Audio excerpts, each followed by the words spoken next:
Bueno, vamos con la última clase de lo que sería este primer parcial, que es la integración del metabolismo de los glúcidos, que es lo que estuvimos viendo, que es lo que integra toda esta parte que vimos en las últimas clases de la digestión y de las vías metabólicas de los glúcidos. O sea, cómo terminamos de integrar todo esto a lo que es nuestro día a día, cuando comemos, cuando dormimos, a dónde va a parar los glúcidos que terminan formando, para dónde van. Todo eso lo vamos a ver ahora, ¿sí?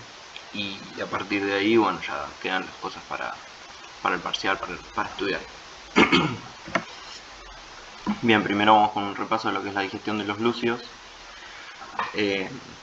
Diariamente una persona siempre que se trata de hacer un ejemplo de una persona normal de 70 kilos por lo general, consume aproximadamente 200 glúcidos, ¿sí? Teniendo en cuenta el valor energético que tiene cada uno de los macronutrientes. La grasa 9 calorías, las proteínas 4, los hidratos de carbono también, y la fibra 2 calorías, ¿sí? Más o menos 200 gramos de glúcidos es lo que se consume por día. Después los otros se reparten entre proteínas, lípidos y debería también repartirse entre fibras. Pero básicamente la mitad, entre un 50, más o menos un poquito más, por ciento de la ingesta calórica diaria es de los glúcidos, ¿sí? Los glúcidos, ¿se acuerdan que nosotros teníamos los polisacáridos, los disacáridos y los monosacáridos, ¿sí? Dependiendo de su complejidad y la cantidad de estructura que tenían. Si tenían muchos monosacáridos, si tenían pocos o dos, o si eran uno solo, como la glucosa, la galactosa y la fructosa, que esos son los que nosotros vamos a absorber en el intestino. Lo que más ingerimos en el alimento como polisacárido es el almidón, algunas moléculas de glucógeno, celulosa, que es algo que no se digiere en nuestro intestino porque no tenemos enzimas para digerir la celulosa. Pero bueno, básicamente nosotros empezamos comiendo almidón, como por ejemplo, no sé, una papa, o nos comemos un alfajor o un plato de fideos, y a partir de ahí vamos a tener todo este proceso de digestión con la masticación, juntado con la saliva, la deglución, el estómago, pasa por el intestino delgado, duodeno, yeyuno, ilion, donde en el duodeno, en la segunda porción, se desemboca los jugos pancreáticos que tienen enzimas y la bilis, que también tienen enzimas para digerir todo este alimento. De ahí pasa al yeyuno, después al ilion y después al colon, ¿sí? A partir del colon se va como ir deshidratando, ir absorbiendo los últimos contenidos de nutrientes de agua, y a partir de ahí se va a eliminar con las heces, ¿sí? La comida que obtuvimos. Y todo lo que va a ingresar a través del enterocito de la célula intestinal es lo que se va a absorber, los nutrientes, ¿sí? La mayor parte de las fuentes que nosotros consumimos de glúcidos son alimentos de origen vegetal, ¿sí? Lo que se consume habitualmente todos los días. Harinas, legumbres, cereales, tubérculos como papa, batata, avena, fideos, todos los derivados, fideos, panes, todo lo que sean harinas, otros tipos de granos como trigo, maíz, arroz y todos sus derivados, ¿sí? Todo eso es lo que va a contener los glúcidos. Algunos glúcidos son más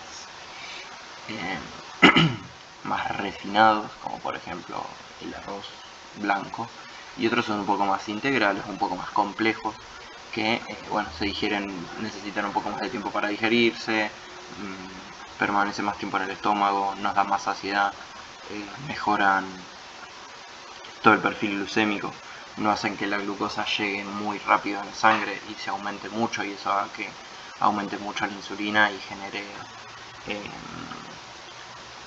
un aumento muy excesivo, que eso puede generar a veces un poco de ganancia de masa grasa y todo eso. Los que son los alimentos integrales o los alimentos que tienen bajo índice glucémico y todas esas cosas hacen que la glucemia aumente poquito, y eso por ejemplo le hace bien a los diabéticos, a los que no toleran bien el azúcar, porque eso genera poco impacto de la glucemia en sangre y de la secreción de insulina, ¿sí? Pero bueno, básicamente nosotros cuando comemos un glúcido, un plato de fideos, empezamos a morder.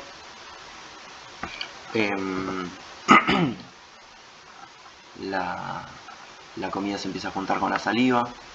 En la saliva nosotros, acuérdense que tenemos una enzima que es la amilasa salival. La amilasa salival va a ir rompiendo enlaces alfa 1 a 4. El almidón es un homopolisacárido que está todo formado por glúcidos, por glucosas, que están unidas por enlaces. Se une una molécula de glucosa con la otra. Ese enlace es un enlace que se llama alfa 1 a 4, porque se une el carbono 1 con el carbono 4 de otra glucosa. Entonces lo que hace una enzima, que se llama amilasa, es romper ese enlace. Entonces si nosotros tenemos dos moléculas de glucosa juntas, viene la amilasa y rompe ese enlace, tenemos dos moléculas de glucosa separadas, ¿sí? Están formando un polisacárido y ahora van a ir formando moléculas cada vez más chiquititas. Hay que pensarlo como si fuese una tijera, ¿sí? Nosotros tenemos que digerir moléculas chiquitas, el almidón es una molécula muy grande, necesitamos una enzima que la vaya cortando en pedacitos. Obviamente nosotros no pasamos mucho tiempo la comida en la boca, mordemos, masticamos, en realidad necesitaríamos masticar bastantes veces como para que la amilasa actúe bastante, porque es la amilasa salival. Pero bueno, nosotros terminamos de tragar al rato y la comida pasa al estómago. En el estómago nosotros tenemos el ácido clorhídrico, que tiene un pH ácido. Acuérdense que el pH ácido es un pH bajo. Y acuérdense que las enzimas actúan a determinados pH y a determinadas temperaturas.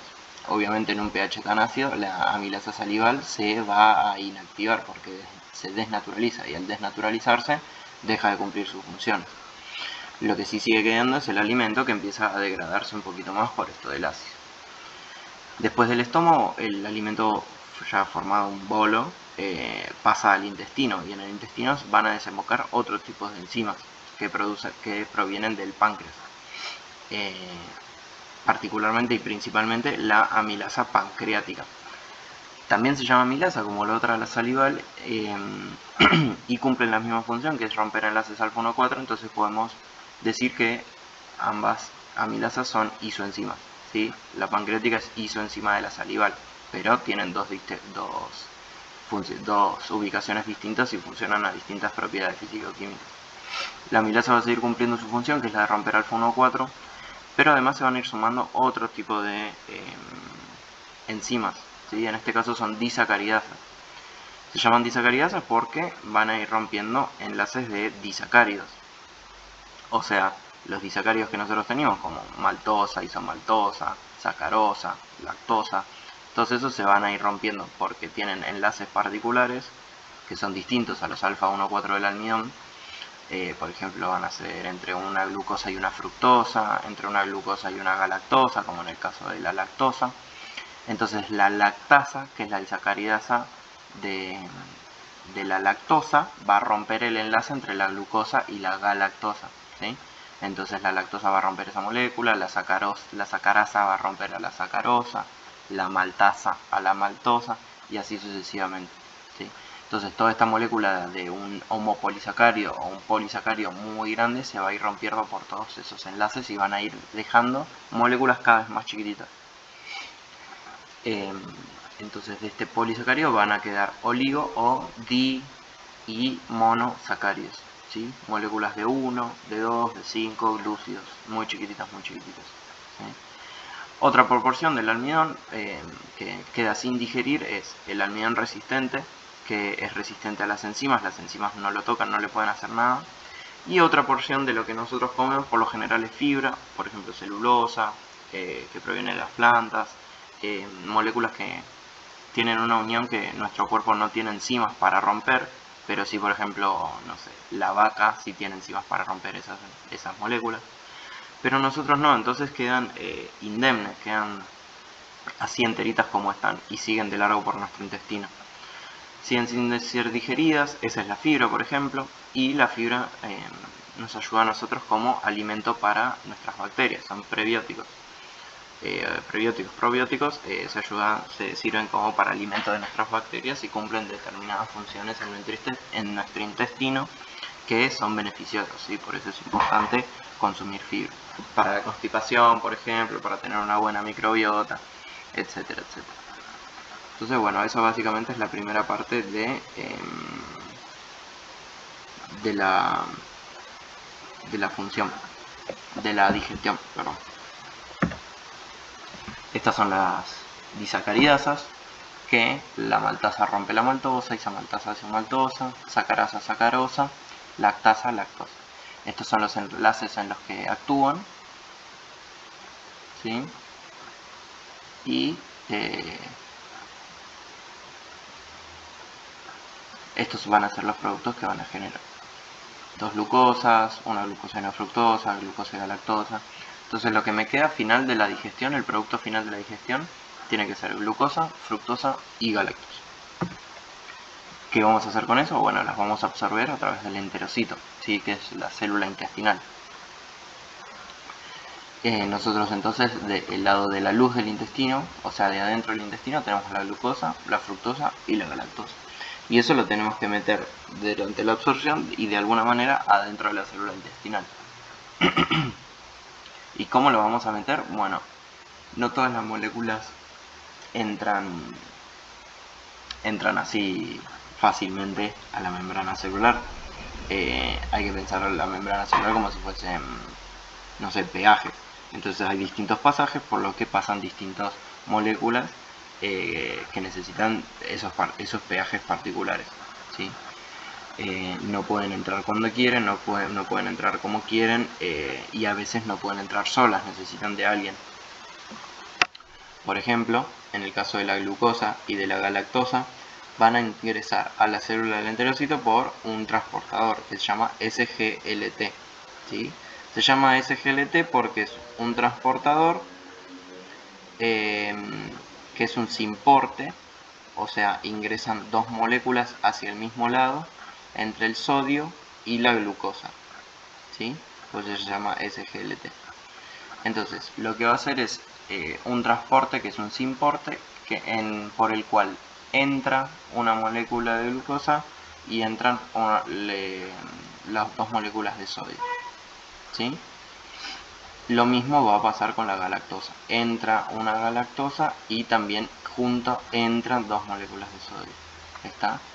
¿Esto por qué? ¿Por qué pueden entrar dos moléculas de sodio? Bueno, porque se creó un gradiente, o sea, una diferencia de concentración y de electricidad. Y esta diferencia de concentración y de electricidad la generó otro transportador, ¿sí? Del otro lado de la célula, que es un transportador activo, ¿sí? Este sí necesita energía, todos estos son pasivos, no necesitan. Este transportador activo se llama bomba sodio-potasio ATPasa, ¿sí? Con la ayuda de un ATP, o sea, usando energía, lo que hace es bombear a contragradiente, acuérdense, 3 sodios para afuera y 2 potasios para adentro de la célula. Entonces lo está haciendo en contra de la gradiente, por eso necesita energía, no es que lo pueda hacer a favor. Como generó un gradiente, o sea, estuvo liberando más moléculas para afuera y son moléculas de carga positiva, nuestra célula va a ir necesitando carga positiva adentro suyo, porque nosotros estuvimos liberando para afuera cargas positivas. Entonces eso es lo que utiliza nuestro sodio para meterse a la célula, y eso es obviamente lo que también utiliza nuestra glucosa y nuestra galactosa para meterse junto con el sodio por este transportador, ¿sí? Y así es como funciona. Saco sodio por un lado y lo ingreso por el otro, y aprovecho este ingreso por este canal para meter la galactosa y la glucosa.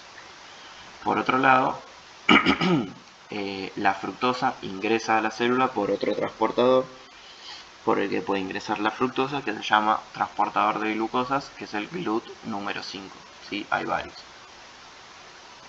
Una vez que la glucosa, la galactosa y la fructosa están adentro de la célula, van a salir, digamos, de la célula y van a ingresar a la circulación de la vena porta por otro transportador, que es un transportador en la membrana basal, o sea, en la parte de abajo de la célula, que es el GLUT número 2, ¿sí?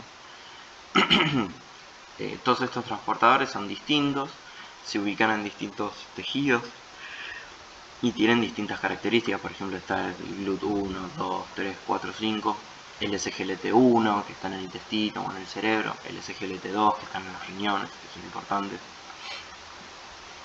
Y está, por ejemplo, este GLUT 2, que lo que hace es sacar la glucosa, la galactosa y la fructosa a la circulación portal.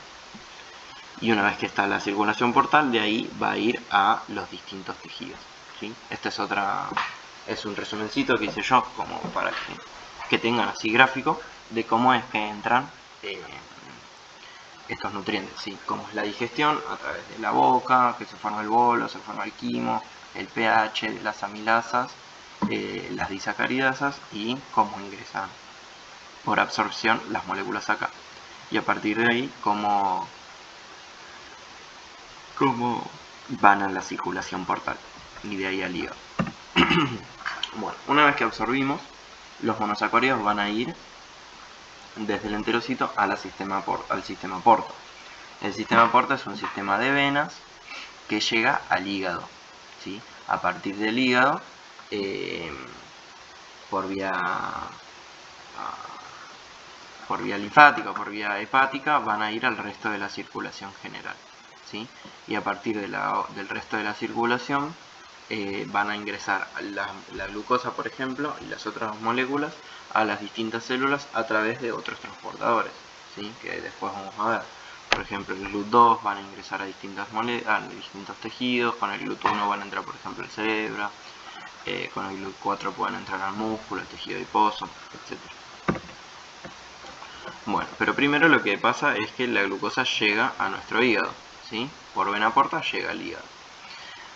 Al hígado la glucosa puede ingresar a través de un transportador que es el GLUT2 por una difusión facilitada, o sea, no necesita energía y ni tampoco necesita insulina. Una vez adentro de la célula, la glucosa va a ser fosforilada. Acuérdense que nosotros teníamos dos enzimas que fosforilaban a la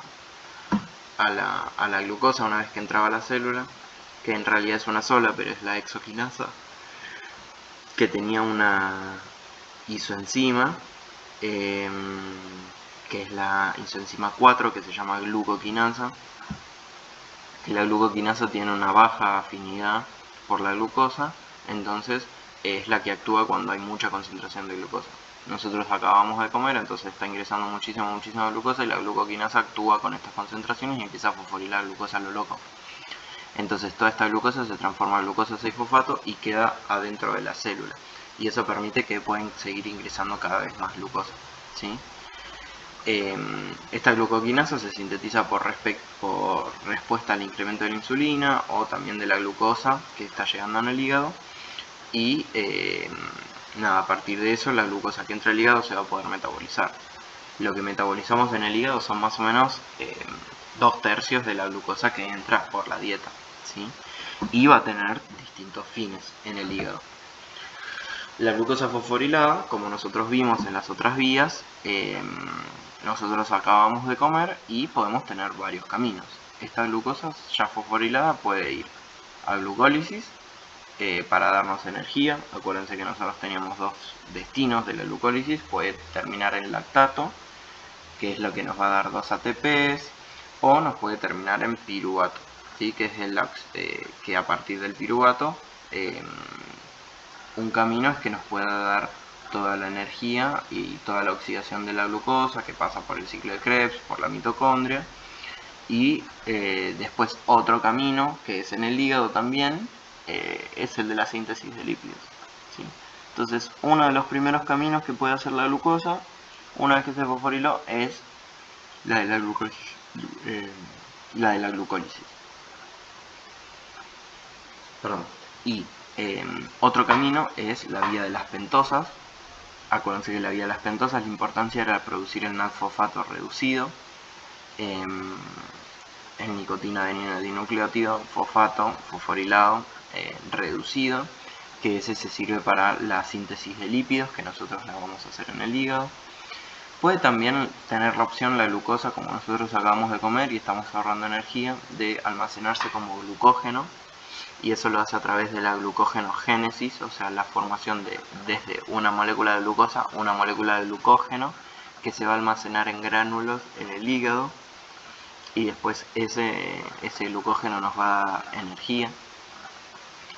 Y después, bueno, finalmente, como ya les dije, el piruvato puede formar acetil-CoA, entrar al ciclo de Krebs y dar energía, O a partir de este mismo acetil-CoA, como nosotros acabamos de comer, tenemos mucha energía, capaz no la gastamos tanto y queremos reservar no solo en glucógeno, sino en algo que también sea más aprovechoso, o sea, tenga más energía, este acetil-CoA puede sintetizarme lípidos, ¿sí?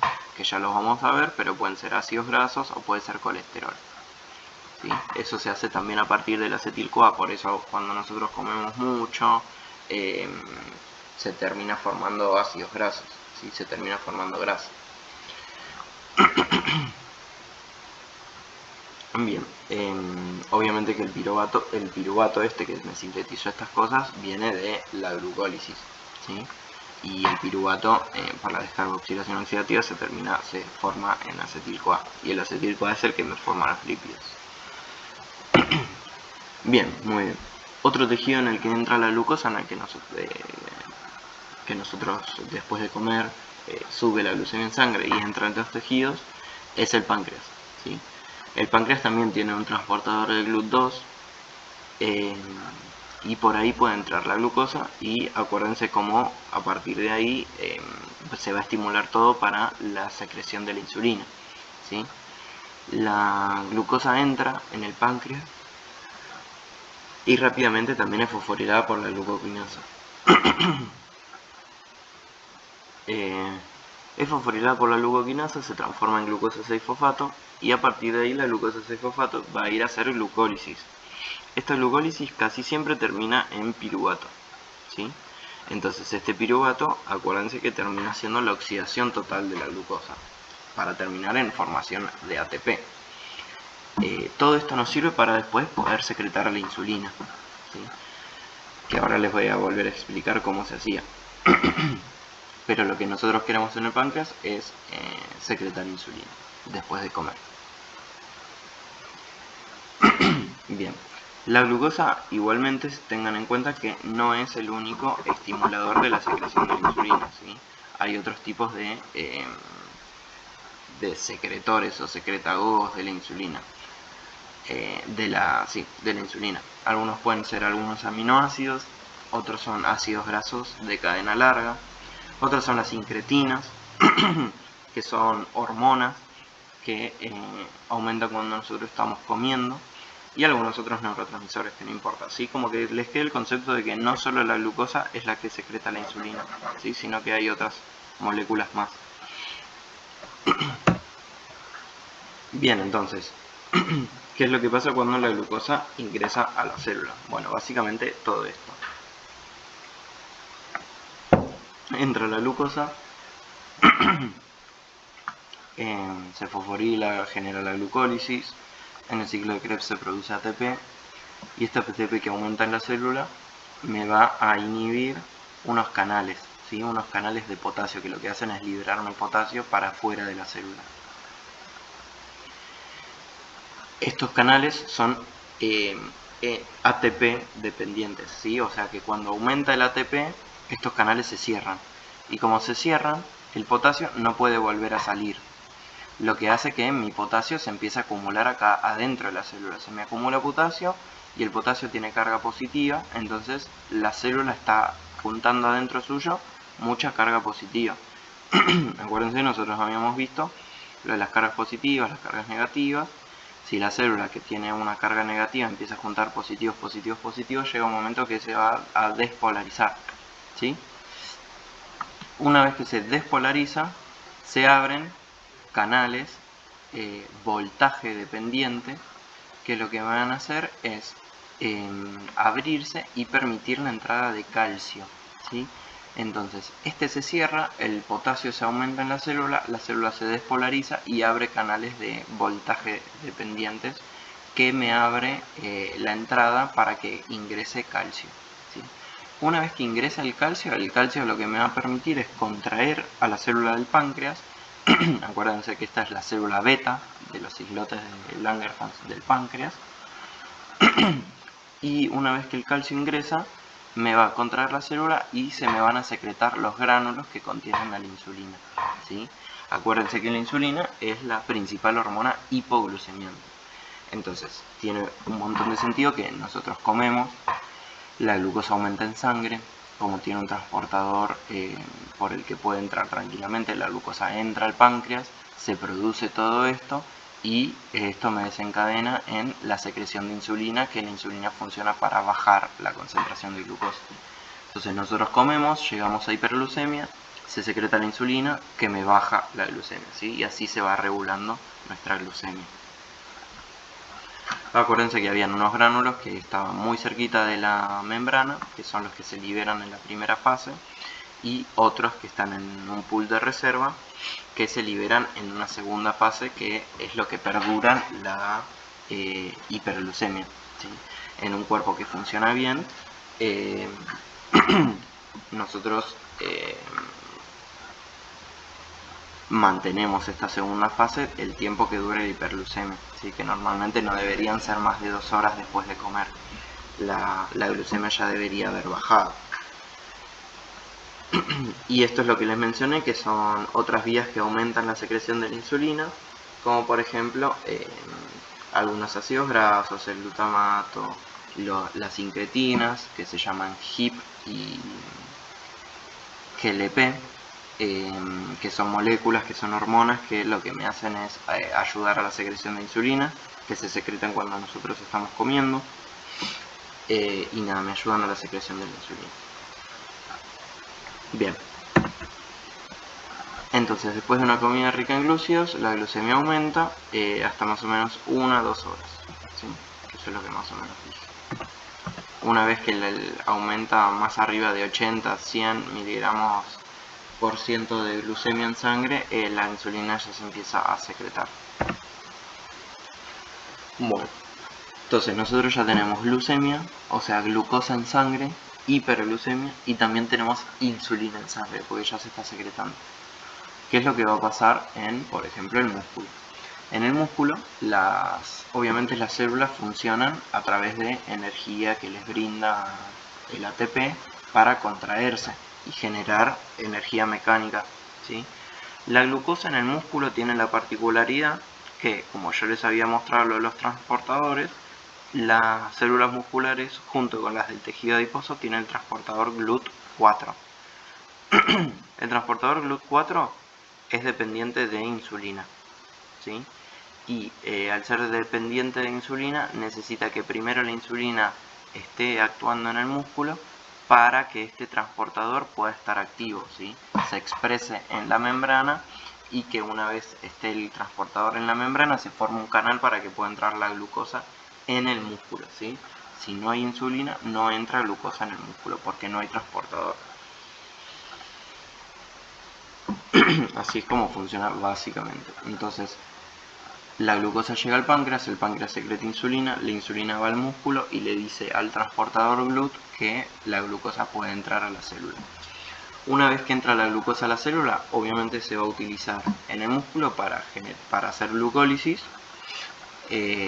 por glucólisis anaerobia, digamos, llegando al lactato, o con la oxidación total de la glucosa, generando la cadena respiratoria, el ciclo de Krebs, todo el cuento completo, siempre y cuando tengamos oxígeno, no esté contrayéndose en una actividad muy brusca, muy rápida, etcétera, ¿sí? Si no se forma solo glucólisis.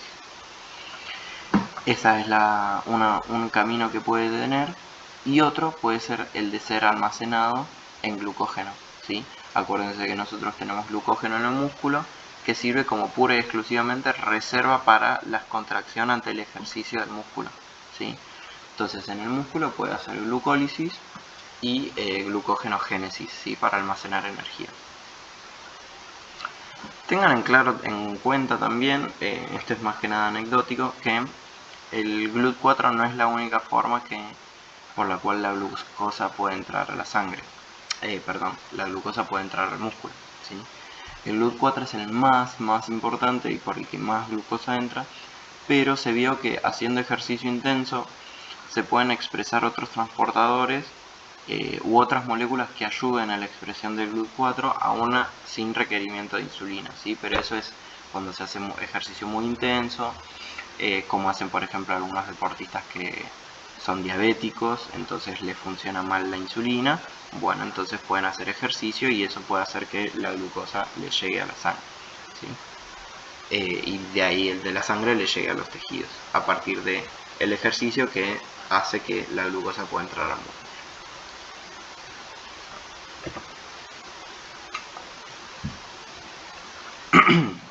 Bueno, ¿qué pasa en el tejido adiposo? También necesita el transportador GLUT4, o sea que va a pasar la misma historia con la insulina. Una vez que la glucosa entra al tejido adiposo, se metaboliza para formar acetil-CoA, o sea, hace glucólisis y el piruvato se transforma en acetil-CoA. Este acetil-CoA en el tejido adiposo, como nosotros acabamos de comer, estamos con mucha energía y hay veces que no usamos toda, este acetil-CoA se va a utilizar para sintetizar lípidos, ¿sí? Por ejemplo, ácidos grasos. Estos ácidos grasos que se sintetizan pueden irse al hígado a producir triglicéridos y también pueden almacenarse en el tejido adiposo como reserva energética, ¿sí? Entonces nosotros en el tejido adiposo va llegando la glucosa y se va almacenando y depositando en forma de grasa, ¿sí? Hacen lipogénesis y se transforman en grasa que nosotros almacenamos. Entonces, cuando nosotros tenemos mucha glucosa en la dieta, estamos comiendo mucho azúcar, muchos glúcidos, muchas harinas, o tenemos una enfermedad, una patología que nos hace mantener la glucemia elevada mucho tiempo en sangre, van a aumentar las concentraciones y la producción de triglicéridos, ¿sí? O de grasas. Entonces por eso hay que regular un poco el tema de las comidas y de la glucosa en la dieta.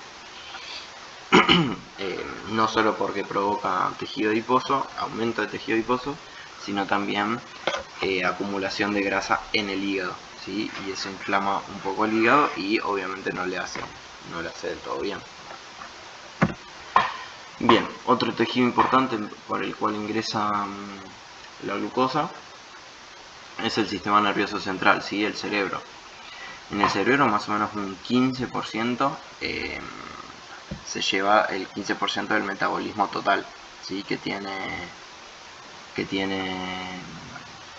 el cuerpo, y también consume un 25% de toda la glucosa que nosotros ingerimos y de todo el oxígeno que nosotros respiramos, ¿sí?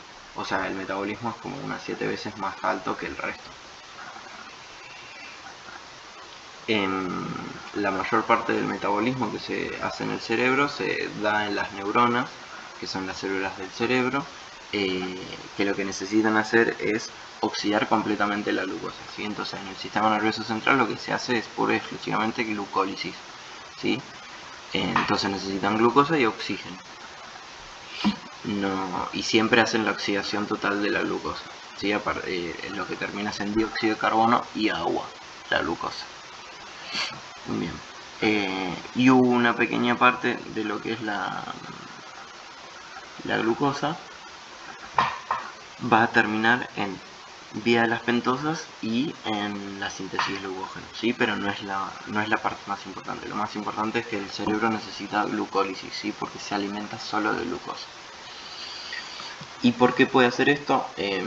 Porque la glucosa ingresa por transporte facilitado, pasivo, o sea, no necesita energía, no necesita insulina, no necesita nada. Una vez que hay glucosa en la sangre y pasa cerca del cerebro, entra adentro del cerebro porque tiene transportadores GLUT1 y GLUT3, ¿sí? Entonces ahí la célula puede meterse tranquilamente, la glucosa puede meterse tranquilamente a la célula. Bien, este es un esquemita para que ustedes tengan, que les sirva de qué es lo que pasa en saciedad, ¿sí? Nosotros que acabamos de comer. Entonces, brevemente lo que ya vimos. Nos comimos un plato de fideos, los digerimos y lo absorbimos. Lo que nosotros tenemos en sangre ahora es glucosa, fructosa y galactosa. La glucosa entra al hígado, se fosforila y de ahí puede hacer glucólisis, síntesis de glucógeno y vía de las pentosas. Sigue su recorrido y entra al páncreas, donde hace glucólisis, se forma ATP, aumenta el potasio, entra el calcio y se secreta la insulina. Entonces ahora tenemos glucosa e insulina en sangre. La glucosa puede entrar tranquilamente al cerebro y hacer glucólisis vía las pentosas. puede entrar también a un eritrocito, a un glóbulo rojo, y también hacer glucólisis y vía de las pentosas. Acuérdense que nosotros vimos que la vía de las pentosas en el glóbulo rojo tenía una importancia en lo que era mantener el glutatión reducido para que el glóbulo rojo no se muriera. Y después la glucosa, una vez que hay insulina en sangre, puede entrar al músculo y al tejido adiposo. En el músculo va a hacer glucólisis para la energía y también se va a almacenar en forma de glucógeno. Y en el tejido adiposo va a hacer también glucólisis, pero lo más importante es que se almacena en forma de grasa, ¿sí? Entonces esto es básicamente lo que pasa con los glúcidos cuando nosotros comemos. Obviamente acuérdense de todo lo que es el paso total de la glucólisis, ¿sí? La glucólisis se forma piruvato, el piruvato entra a la mitocondria, a partir de ahí el acetil-CoA entra al ciclo de Krebs y me da energía y equivalentes reductores, que los equivalentes reductores van a ir a cadena respiratoria y a fosforilación oxidativa para sintetizarme ATP, ¿sí? Bien, y esta es esta vía un poquito más detallada. Cuando nosotros llegamos al piruvato se forma la descarboxilación oxidativa que entra, es lo que ingresa al piruvato a la mitocondria. El piruvato se termina transformando en acetil-CoA y en una molécula de NAD reducido. El acetil-CoA ingresa al ciclo de Krebs, que me da ATP y equivalentes reductores, que también me dieron la descarboxilación oxidativa y las lanzaderas, ¿sí? Que acuérdense que era el NAD reducido como ingresaba a la mitocondria, que tenía dos, una que me da un NAD y otra que me da un FAD. Todo esto es lo que ingresa a la cadena respiratoria, y la cadena respiratoria era la que me bombeaba los protones de un lado de la membrana mitocondrial, para que después, aprovechando la fosforilación oxidativa, estos protones pasen, me generen energía y esta energía yo la utilice para sintetizar a partir de un ADP, un adenina dinucleótido, un ATP, ¿sí? Un adenosintrifosfato, perdón, difosfato y trifosfato, ¿sí? Entonces este ATP nosotros utilizarlo para la energía. Y todo esto me generaba un total de 30 o 32 ATP dependiendo de la lanzadera que se vaya utilizando, ¿sí? Todo esto es lo que vimos la última clase. Y esto es más o menos un resumen de los distintos destinos de la glucosa, que es el hígado, el músculo para hacer glucólisis, el tejido adiposo para sintetizar grasas, el sistema nervioso central también para darme energía. Bueno, eso es lo que pasa en saciedad, ¿sí? ¿Qué es lo que pasa entonces cuando nosotros dejamos de comer, ¿sí? Cuando pasa todo lo contrario. Bueno, entramos a lo que se llama como ayuno. Ayuno es cuando nosotros dejamos de comer y empiezan todos estos mecanismos que nos ayudan a mantenernos con vida, digamos, ¿sí? Porque nosotros necesitamos nutrientes, obviamente, y que nuestro cuerpo funcione con energía. Entonces en ayuno se desencadenan mecanismos que nos mantienen con esta energía, pero por mecanismos distintos, porque nosotros no estamos incorporando glucosa por la alimentación, ¿sí? Primero nosotros lo que tenemos es el ayuno, que se llama corto, ¿sí? También se puede denominar nocturno porque es lo que generalmente pasa desde que nosotros comemos por última vez a la noche hasta la mañana siguiente, ¿sí? Son esas más o menos 4 a 16 horas lo que dura el ayuno corto, ¿sí? Entonces, cuando pasan más de 4 horas desde la última vez que comimos, por ejemplo a la noche, lo que pasa es que esta glucosa que nosotros teníamos en sangre y esta insulina que nosotros teníamos aumentada en sangre empiezan a disminuir. Cuando empiezan a disminuir, lo que entra en juego es lo que sería lo opuesto. Si la insulina lo que nos quería hacer era bajar los niveles en sangre, o sea, llevarnos a la hipoglucemia, ahora lo que nuestro cuerpo quiere hacer para mantener la glucosa en sangre va a ser una hiperglucemia, ¿sí? Entonces lo que va a aumentar en nuestro cuerpo son las hormonas hiperglucemiantes. La más importante es el glucagón, después están las catecolaminas como son la adrenalina, noradrenalina, la hormona de crecimiento, los glucocorticoides, otras enzimas que no importan. Pero sí importa el glucagón, que es la principal hormona hiperglucemiante, que también se sintetiza en el páncreas, ¿sí? En las células alfa, ¿sí? Una al lado de la otra. El páncreas entonces sintetiza la insulina, que me baja la glucosa en sangre, y también me sintetiza el glucagón, que me sube la glucemia en sangre, la glucosa en sangre, y me la sube en ayuno. ¿Por qué? Porque nosotros queremos mantener la glucosa en sangre, porque queremos que se vayan nutriendo todos los tejidos, ¿sí? ¿Por qué? Porque el cerebro, los glóbulos rojos, la médula renal, algunas células, la retina, necesitan glucosa para alimentarse, ¿sí? Nosotros no le podemos dejar de dar glucosa, y por eso nosotros tenemos que sacar glucosa de algún lado, porque no estamos comiendo. Y ahora es donde aparecen todas las vías hiperglucemiantes. ¿Qué es lo que va a pasar también? Nosotros estamos sin insulina. Entonces, si nosotros estamos sin insulina, ¿qué es lo que no me va a funcionar? El GLUT4, ¿sí? ¿Y qué pasaba si no teníamos el GLUT4? La glucemia que nosotros tengamos en la sangre me va a ingresar a cualquier otro tejido excepto a los que son insulinos dependientes, o sea, el músculo y el tejido adiposo, ¿sí? Y en menor proporción el hígado, pero bueno, ese cumple otras funciones. Lo más importante es que el GLUT4 no está expresado en músculo y en tejido adiposo en ayuno porque no hay insulina. Entonces la glucosa no va a esos tejidos. Bien, ¿qué es lo que pasa entonces en el ayuno? Bien, en el ayuno, el hígado, acuérdense que es un glucostato, lo que hace es regularme la glucemia, porque si está muy alta me la baja y si está muy baja me la sube. Entonces, como ahora la glucemia está disminuyendo, lo que quiere hacer el hígado es subírmela. ¿Cómo la puede subir? Bueno, nosotros ya habíamos almacenado glucógeno, por ejemplo, entonces me lo va a ir rompiendo. A través de la glucogenolisis me rompe el glucógeno y el glucógeno lo que me va a ir liberando son moléculas de glucosa. Y esas moléculas de glucosa, acuérdense que el hígado tiene la glucosa 6-fosfato fosfatasa, que me pasa de glucosa 6-fosfato a glucosa. Entonces la glucosa sin el fosfato pegado puede salir de la célula del hígado. Y a partir de ahí nosotros rompimos el glucógeno, se forma glucosa y la glucosa puede salir a la circulación y a partir de ahí ir a los tejidos que lo necesitan, como por ejemplo el cerebro. Este glucógeno obviamente no dura para siempre, llega un momento que se agota. Más o menos dura las primeras 12, 16 horas del ayuno, porque llega un momento que nuestro cuerpo deja de romperlo porque nos vamos a quedar sin.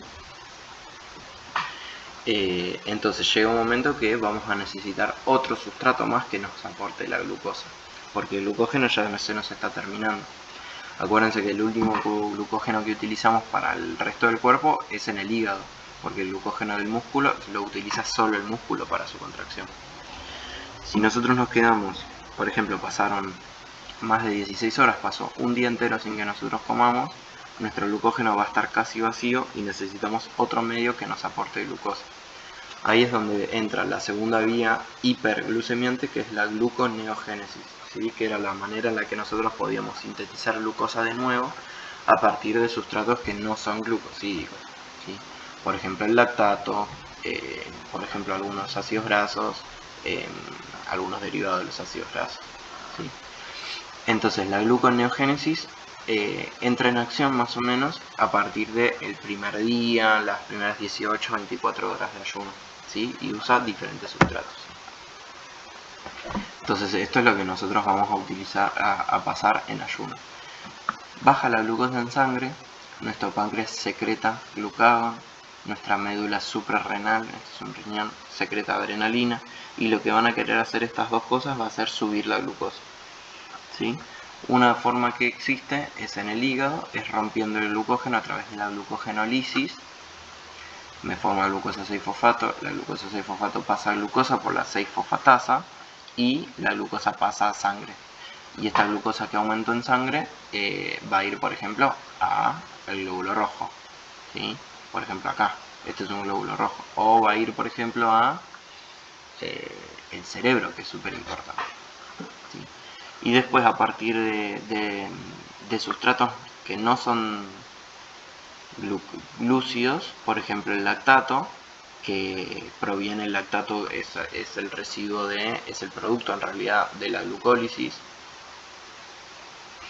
La glucosa va a generar la glucólisis, por ejemplo, en el glóbulo rojo o en el músculo que lo está usando en ejercicio. Y a partir de ahí, la glucólisis me va a dar, a partir de glucosa, lactato. Este lactato puede salir a la sangre y el lactato, por ejemplo, formarme una glucosa a través de la gluconeogénesis, que sería el camino opuesto que la glucólisis, que no importa que se sepan todo esto, pero todas estas vías me generan que el lactato pase a piruvato y de piruvato se me termine formando otra glucosa 6-fosfato en el hígado, ¿sí? Y esta glucosa 6-fosfato, por la fosfatasa, pase a glucosa y la glucosa empieza a aumentar en sangre, ¿sí? Entonces eso es básicamente lo que va pasando en ayuno, ¿sí? Se van utilizando distintos sustratos para producir glucosa una vez que el glucógeno del hígado no me aguanta más, ¿sí? Entonces primero está el corto, que usamos el glucógeno, y después el largo, digamos, en el cual nosotros usamos gluconeogénesis, ¿sí? Bien, entonces si nosotros tenemos una flechita, una línea de tiempo, nosotros entrando en saciedad lo que vamos a tener activos son las vías hipoglucemiantes, ¿sí? La glucólisis, que me da energía, la vía de las pentosas, que me dan fosfato reducido, y la glucogenogénesis, que me genera glucógeno para almacén de energía, para cuando nosotros no tengamos energía. Todo esto va a estar estimulado por la insulina. La insulina quiere que pase todo esto, ¿está? Bien, entonces una vez que pasan 4 horas y nosotros llegamos al ayuno, va a empezar a necesitar nuestro cuerpo energía, que suba la glucosa en sangre. Entonces ahí es cuando aparece la glucógenolisis, ¿sí? Vamos a ir rompiendo el glucógeno que hay en nuestro hígado. Acá tenemos un cuadrito, una línea de tiempo. Cuando ya pasa más de un día, miren cómo baja la concentración de glucógeno, ¿sí? Empieza a ir casi nula, ya nos desapareció. Y miren qué es lo que sube, la gluconeogénesis, ¿sí? Y lipólisis y cetogénesis, que lo vamos a ver después. Pero lo que empieza a subir es la gluconeogénesis, ¿sí? A través del lactato, que es lo que estuvimos viendo, la contracción del músculo, residuos de la glucólisis me degeneran lactato, y el lactato va a ir al hígado para darme una nueva molécula de glucosa, ¿sí? Esto pasa si ya empieza a subir en el primer día, en los primeros 3 días más o menos, y eso se va a mantener, la gluconeogénesis se va a mantener el tiempo que dure nuestro ayuno, ¿sí? El ayuno puede ser en ayuno temprano y después un ayuno tardío, un ayuno largo, ¿sí? Cuando ya pasan varios días. Cuando pasan varios días, los sustratos de la gluconeogénesis van a ser otros, ¿sí? Por ejemplo, van a ser aminoácidos que vamos a obtener a través de la ruptura de nuestro propio músculo. O sea, nuestro cuerpo no está obteniendo glucosa por ningún lado porque nosotros no estamos comiendo, entonces piensa que se desespera y literalmente nos vamos a empezar a comer a nosotros mismos. Por eso nosotros estamos almacenando energía. Uno de los sustratos por el cual nosotros vamos a obtener glucosa son aminoácidos, ¿sí? Los aminoácidos provienen del músculo, y el músculo, los aminoácidos vienen de las proteínas vienen del músculo, ¿sí? Entonces nosotros vamos a estar rompiendo nuestro propio músculo a través de la proteólisis.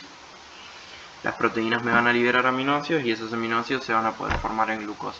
Todo esto pasa si nosotros no comemos. Después están los lípidos, que van a hacer lipólisis, se me van a romper y me van a dar por un lado propionil-CoA y por otro glicerol, ¿sí? Y estas dos moléculas también se van a poder utilizar para formar nuevas moléculas de glucosa, ¿sí? Eso pasa si el ayuno ya va más de un día, ¿sí? Y cuando va hay más de 3-4 días.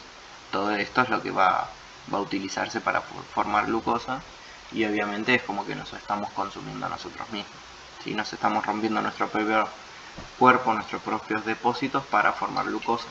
Todo esto para que siga llegando nutrientes a nuestro cerebro y pueda seguir funcionando, ¿sí? Si no, nada, nos morimos si no comemos, ¿sí?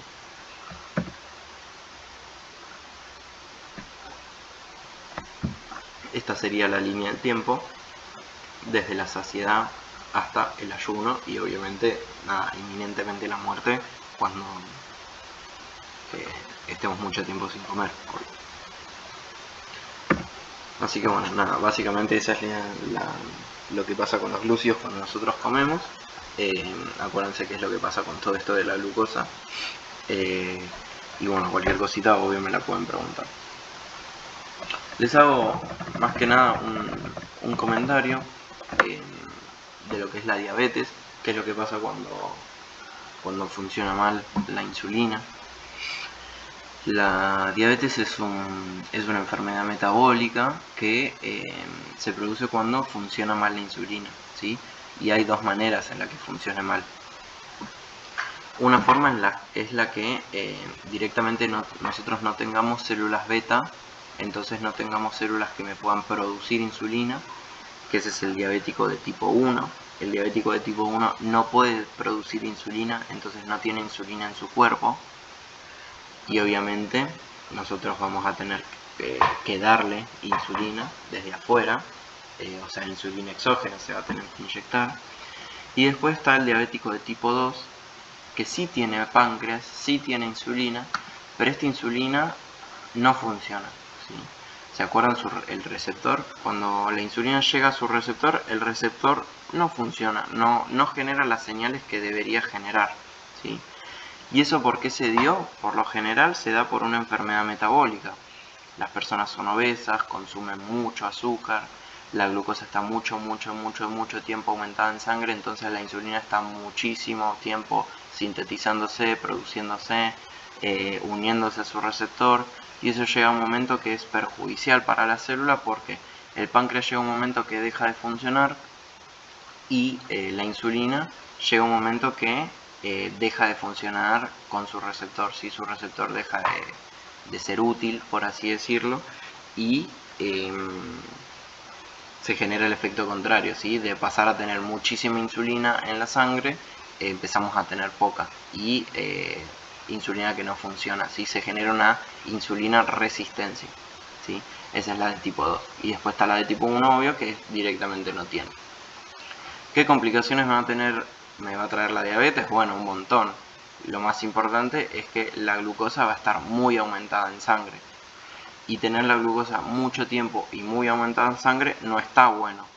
¿Por qué? Primero porque no está ingresando a los tejidos más importantes y los que más me consumen glucosa, que son el músculo y el tejido adiposo. Entonces nuestro músculo no va a tener energía, no le va a llegar glucosa, vamos a estar cansados, va a funcionar mal, vamos a perder peso, vamos a tener mucha glucosa en sangre, que eso hace que aumente el líquido, digamos, en sangre, por así decírselo.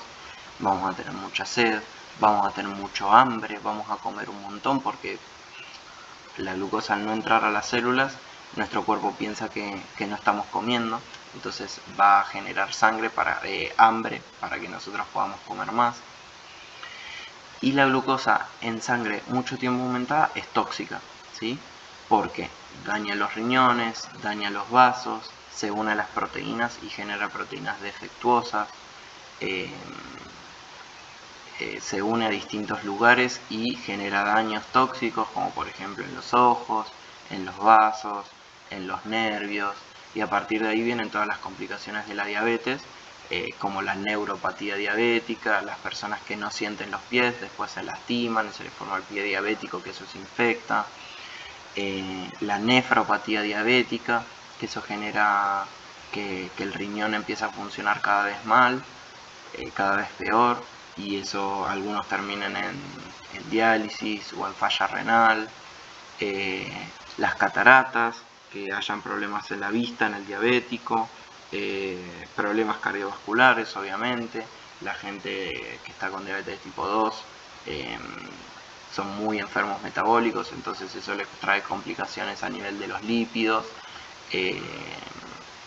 se generan muchas grasas, se generan muchos factores de riesgo cardiovasculares como la hipertensión, hiperglucemia, diabetes, todo eso me genera mucho daño a nivel del corazón y eso también me da complicaciones. Entonces, bueno, nada, todas esas son complicaciones de la diabetes, y la diabetes se produce por este mal funcionamiento de la insulina, ¿sí? Así que bueno, nada, más o menos les quería mencionar un poquito que era lo de la diabetes, que es como la principal patología metabólica que se da por una falla en la secreción, en la síntesis y secreción o en la función de la insulina, ¿sí? Dependiendo de los dos tipos de diabetes que estemos hablando. Hay un montón de tipos de diabetes, hay un montón de tratamientos. Uno de los tratamientos es, por ejemplo, darle insulina al paciente. Otro tratamiento es ayudar a que la insulina funcione a través de su receptor. Otro es que la insulina se secrete a través de la célula beta, porque hay algunos que tienen problemas para secretarse, entonces hay algunos medicamentos que actúan acá o actúan en distintos lados y hace que se secrete la insulina. Bueno, nada, tiene como distintos lados la diabetes como para ser encarada, pero bueno, por lo menos quería que tuviesen un pantallazo general. Y obviamente cualquier duda que tienen me pueden preguntar, ¿sí? Así que bueno, nada, esto sería todo como para el primer parcial. Cualquier cosa me dice.